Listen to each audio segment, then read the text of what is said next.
My name is Rachel Morgan. I'm 27 years old. And I can tell you the exact moment my best friend became my worst enemy.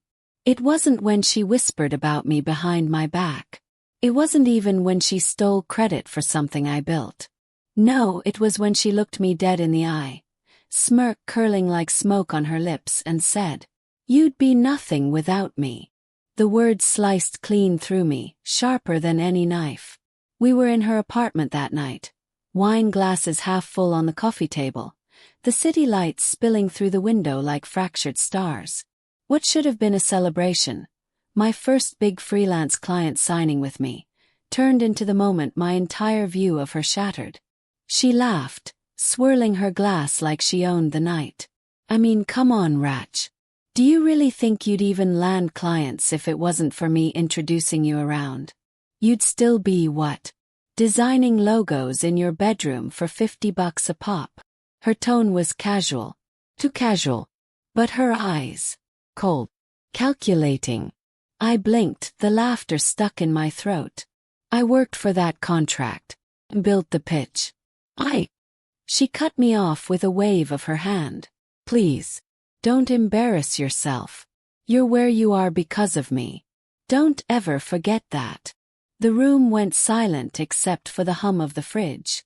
My cheeks burned, my pulse hammering against my neck. She leaned closer, voice dropping. "And trust me, you'll never make it without me. You're just not strong enough." Those words. Those poison-laced words. I didn't answer. Couldn't. My chest felt like it was caving in, my hands gripping the edge of the couch so tightly my knuckles whitened. But inside, something shifted. Because in that moment I realized two things. She wasn't my friend. And one day soon I'd prove to her, and the entire world, that I was more than she could ever control. The wine glass in her hand caught the light as she took another sip, smirking like she'd already won. She had no idea she'd just lit the fire that would burn her whole illusion to ash. And I made myself a silent promise right there, staring into her smug smile across the room. One day, she'd watch me rise higher than she could ever reach. And when she did, she'd choke on those words. "You'll never make it without me." Hang on, before I tell you what happened next, make sure you've subscribed and left your thoughts in the comments. This part gets intense. People always assume betrayal happens in one brutal moment, a single flash of lightning that splits the sky in half. But in truth, betrayal is usually quieter. It's cracks forming slowly in the walls you thought were solid, the ones you don't notice until the whole house comes crashing down. For years, I thought Anna and I were unshakable. We met our sophomore year of college, two broke girls with more ambition than sense. She had a loud laugh, a magnetic energy that drew people in. I was the quieter one, the girl sketching designs in the back of lecture halls and pulling all-nighters to perfect my portfolio. She liked being the center of attention, and I was fine being the one who cheered her on from the wings. At least I thought I was. "Us against the world," she used to say, clinking her coffee cup against mine after another late-night study session. "I'll make the connections, you'll do the work, and together we'll crush everyone else." I laughed back then, thinking it was a joke. But over time I realized she wasn't joking. That was the way she saw us, her the face, me the hands. After graduation, we both landed entry-level jobs in the same industry. She networked, charmed her way into rooms I barely had the courage to walk into.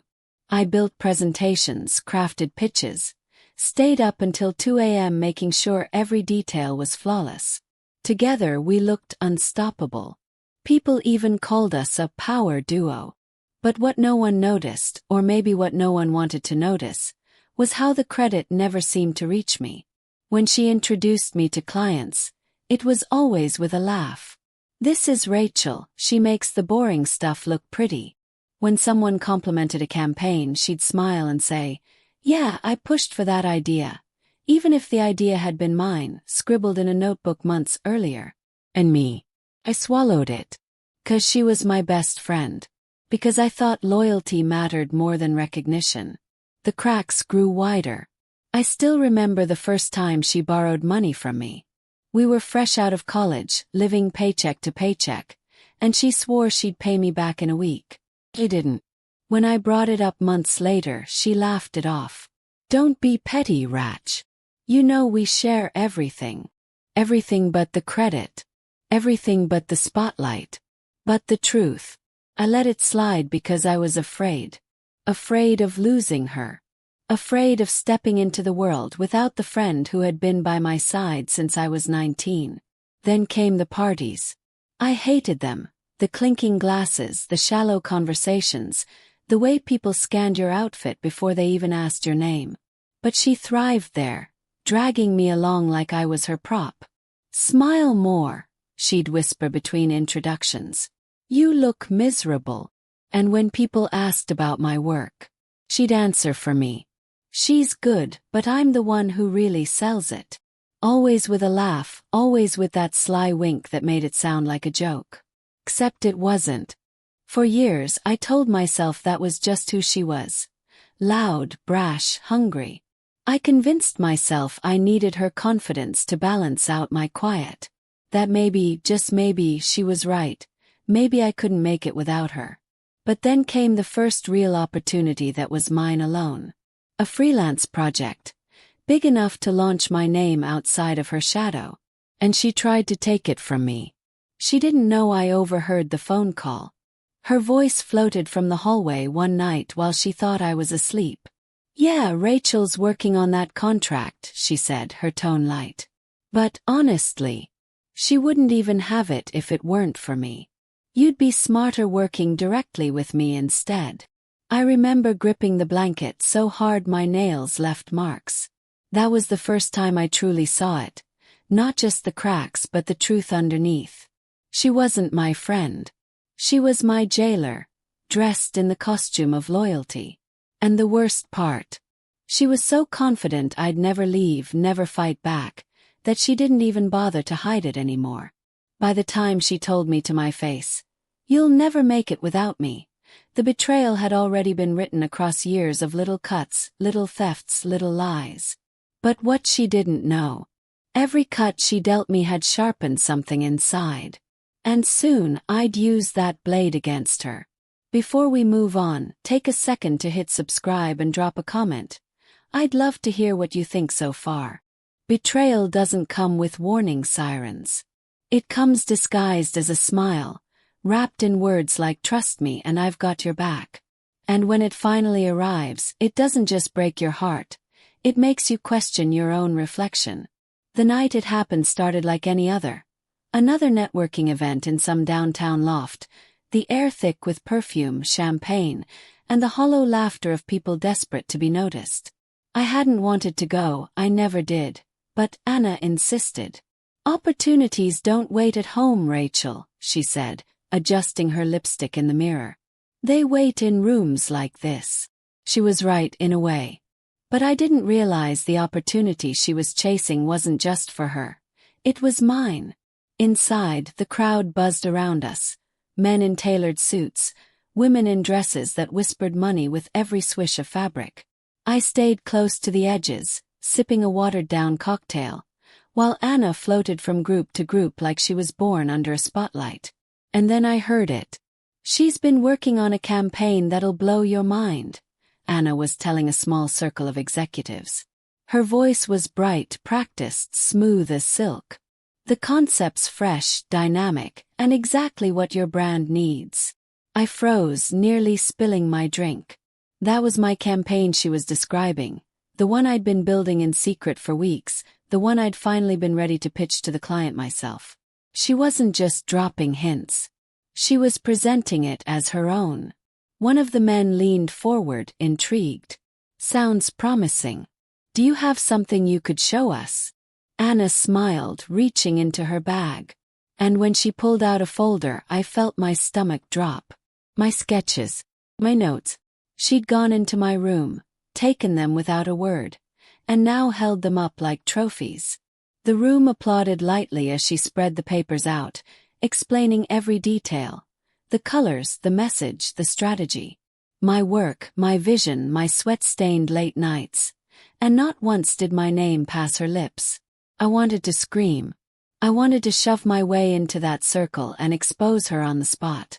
But I couldn't move. My feet were cement. My throat locked tight. Because the deeper betrayal wasn't just her theft. It was the way no one questioned her. They believed her. When the applause quieted, the executive who had shown the most interest said, "This is brilliant. I'd love to discuss a contract."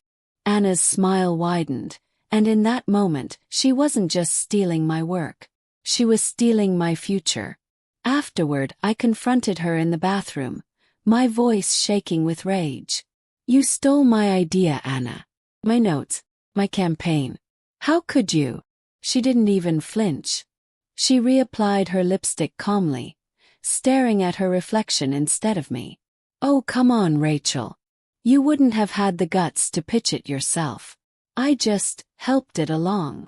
Helped it along. My hands trembled. "You took everything. You made it yours." Finally she turned to me, her eyes sharp and unyielding. "You're nothing without me. You don't have the presence, the confidence, the connections. You've always needed me to make your ideas matter. And deep down you know it." Her words hit harder than a slap. And the worst part was how easily she said them, as though this wasn't betrayal, it was fact. I walked out of that bathroom with my chest hollow and my vision blurred. For days I replayed her words, her smirk, the applause she stole that should have been mine.